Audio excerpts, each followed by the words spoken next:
ओम श्री गणेशाय नमः।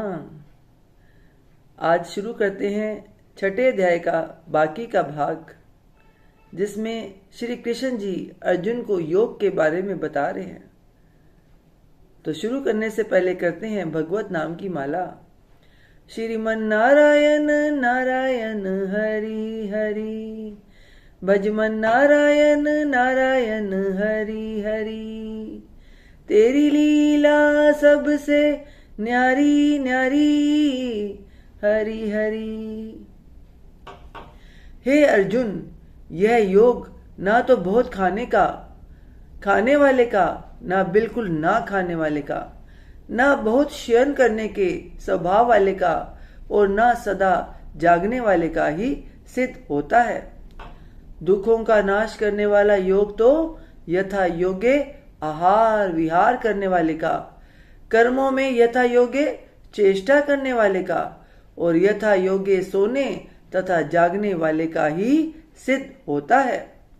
अत्यंत वश में किया हुआ चित्त जिस काल में परमात्मा में ही भली भांति स्थित हो जाता है, उस काल में संपूर्ण भोगों से सप्रहा रहित पुरुष योग युक्त है, ऐसा कहा जाता है। जिस प्रकार वायु रहित स्थान में स्थित दीपक चलायमान नहीं होता, वैसी ही उपमा परमात्मा के ध्यान में लगे हुए योगी के जीते हुए चित्त की कही गई है।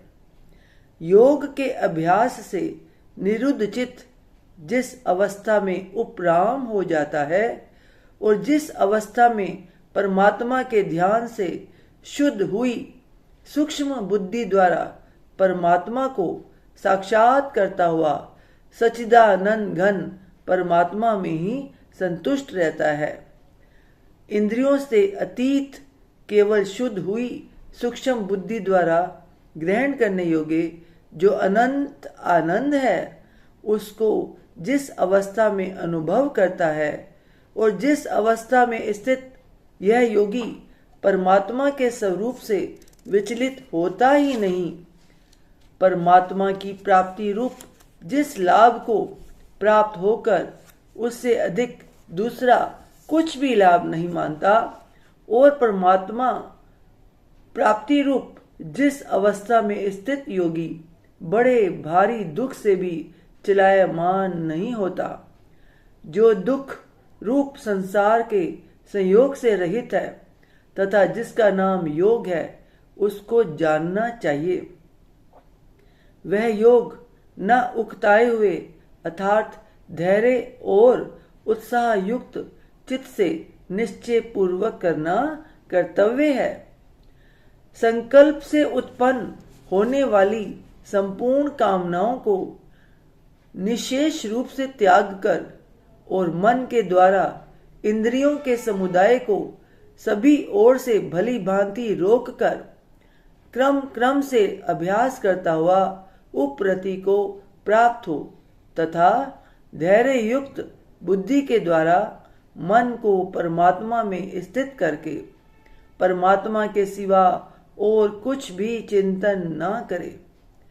यह स्थिर न रहने वाला और चंचल मन जिस जिस शब्दादि विषय के निमित्त से संसार में विचरता है, उस विषय से रोककर यानी हटाकर इसे बार बार परमात्मा में ही निरुद्ध करे। क्योंकि जिसका मन भली प्रकार शांत है, जो पाप से रहित है, और जिसका रजोगुण शांत हो गया है, ऐसे इस सच्चिदानंद घन ब्रह्म के साथ एक ही भाव हुए योगी को उत्तम आनंद प्राप्त होता है। वह पाप रहित योगी इस प्रकार निरंतर आत्मा को परमात्मा में लगाता हुआ सुख पूर्वक पर ब्रह्म परमात्मा की प्राप्ति रूप अनंत आनंद का अनुभव करता है।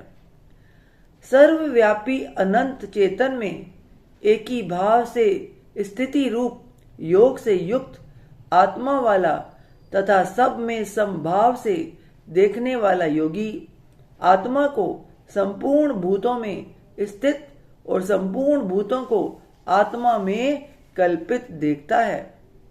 जो पुरुष संपूर्ण भूतों में सबके आत्म रूप मुझ वासुदेव को ही व्यापक देखता है और संपूर्ण भूतों को मुझ वासुदेव के अंतर्गत देखता है, उसके लिए मैं अदृश्य नहीं होता और वह मेरे लिए अदृश्य नहीं होता। जो पुरुष एक ही भाव में स्थित होकर संपूर्ण भूतों में आत्म रूप से स्थित मुझ सच्चिदानंद घन वासुदेव को भजता है, वह योगी सब प्रकार से बरतता हुआ भी मुझ में ही बरतता है। हे अर्जुन, जो योगी अपनी भांति संपूर्ण भूतों में सम देखता है और सुख अथवा दुख को भी सब में सम देखता है, वह योगी परम श्रेष्ठ माना गया है। अर्जुन बोले, हे मधुसूदन, जो यह योग आपने संभाव से कहा है, मन के चंचल होने से मैं इसकी नित्य स्थिति को नहीं देखता हूं, क्योंकि हे श्री कृष्ण, यह मन बड़ा चंचल है, पर मथन स्वभाव वाला, बड़ा दृढ़ और बलवान है।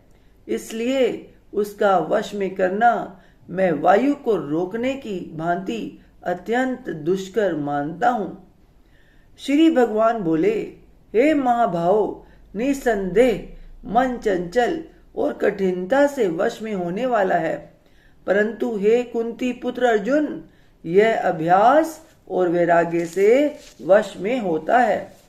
जिसका मन वश में किया हुआ नहीं है, ऐसे पुरुष द्वारा योग दुष्प्राय है, और वश में किए हुए मन वाले प्रयत्नशील पुरुष द्वारा साधन से उसका प्राप्त होना सहज है। यह मेरा मत है। अर्जुन बोले, हे श्री कृष्ण, जो योग में श्रद्धा रखने वाला है किंतु संयमी नहीं है, इस कारण जिसका मन अंतःकाल में योग से विचलित हो गया है, ऐसा साधक योगी की सिद्धि को अर्थात भगवत साक्षात्कार को न प्राप्त होकर किस गति को प्राप्त होता है। हे महाभावो, क्या वह भगवत प्राप्ति के मार्ग में मोहित और आश्रय रहित पुरुष छिन्न भिन्न बादल की भांति दोनों ओर से भ्रष्ट होकर नष्ट तो नहीं हो जाता? हे श्री कृष्ण, मेरे इस संशय को संपूर्ण रूप से छेदन करने के लिए आप ही योग्य हैं, क्योंकि आपके सिवा दूसरा इस संशय का छेदन करने वाला मिलना संभव नहीं है। श्री भगवान बोले, हे पार्थ, उस पुरुष का न तो इस लोक में नाश होता है और न परलोक में ही, क्योंकि हे प्यारे, आत्मोद्धार के लिए अर्थात भगवत प्राप्ति के लिए कर्म करने वाला कोई भी मनुष्य दुर्गति को प्राप्त नहीं होता।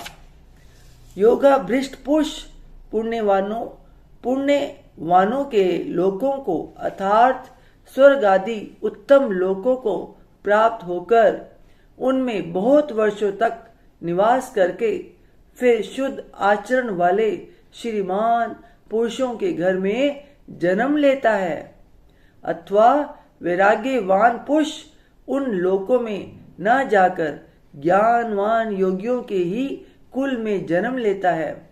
परंतु इस प्रकार का जो यह जन्म है, सो संसार में निसंदेह अत्यंत दुर्लभ है। वहां उस पहले शरीर में संग्रह किए हुए बुद्धि संयोग को अर्थात समबुद्धि रूप योग के संस्कारों को अनायास ही प्राप्त हो जाता है, और हे कुरुनंदन, उसके प्रभाव से वह फिर परमात्मा की प्राप्ति रूप सिद्धि के लिए पहले से भी बढ़कर प्रयत्न करता है। वह श्रीमानों के घर में जन्म लेने वाला योगा भ्रष्ट पराधीन हुआ भी उस पहले के अभ्यास से ही निस्संदेह भगवान की ओर आकर्षित किया जाता है, तथा समबुद्धि रूप योग का जिज्ञासु भी वेद में कहे हुए सकाम कर्मों के फल को उल्लंघन कर जाता है, परंतु प्रयत्न पूर्वक अभ्यास करने वाला योगी तो पिछले अनेक जन्मों के संस्कार बल से इसी जन्म में संसिद्ध होकर संपूर्ण पापों से रहित हो फिर तत्काल ही परम गति को प्राप्त हो जाता है। योगी तपस्वियों से श्रेष्ठ है, शास्त्र ज्ञानियों से भी श्रेष्ठ माना गया है और सकाम कर्म करने वालों से भी योगी श्रेष्ठ है। इसे हे अर्जुन तू योगी हो। संपूर्ण योगियों में भी जो श्रद्धावान योगी मुझ में लगे हुए अंतरात्मा से मुझको निरंतर भजता है वह योगी मुझे परम श्रेष्ठ मान्य है। ओम तस्दिति श्रीमद् भगवत गीता सुपनिषस्तु ब्रह्म विद्यायाम योग शास्त्रे श्री कृष्ण अर्जुन संवादे आत्म संयम योगो नाम षष्ठो अध्याय। ओम तत्सत। श्रीमन्नारायण नारायण हरि हरि भजमन नारायण नारायण हरि हरि। तेरी लीला सबसे न्यारी न्यारी हरि हरि। ओम नमो भगवते वासुदेवाय। ओम नमो भगवते वासुदेवाय। ओम नमो भगवते वासुदेवाय। हे ईश्वर, आपकी बच्चे से आपकी कथा उच्चारण में कोई गलती हो गई हो तो अपने बच्चे को अपना बच्चा समझकर क्षमा कीजिएगा। अपनी कृपा दृष्टि हमेशा हम सब पे बनाए रखिए। बोल सांचे दरबार की जय। जय काराए शेरा वाली दा। बोल सांचे दरबार की जय। जय कारे वाले नु मिठिया।